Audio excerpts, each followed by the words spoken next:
আর তিনটা জিনিস, দুইটা তিনটা জিনিস বলবো। যদি আসলেই আপনি প্রস্তুতি নিতে চান তাহলে হক্কানি আলেমদের কাছে জিজ্ঞাসা করেন, আল্লাহওয়ালাদের সাথে তাআল্লুক জোড়েন, হক্কানি আলেমদের সাথে তাআল্লুক জোড়েন। আর তিনটা জিনিস নিজের জীবনে আজকের থেকে বাধ্যতামূলক করে নেন। সময় আমার কাছে কম, নাইলে দেখাইতাম আপনাদেরকে।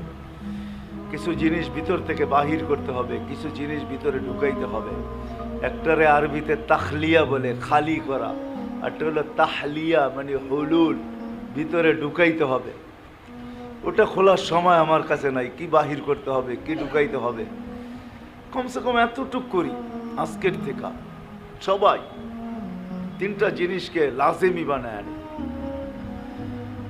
একটা হলো যত সাধ্য, যত আমরা কাজ করি বটে, কিন্তু আমাদের মুখ ওই কাজ করে না যে কাজ হাত করে। মুখটা খালিই থাকে সব সময়। হ্যাঁ, এই জন্য মুখের কাজ তিনটা।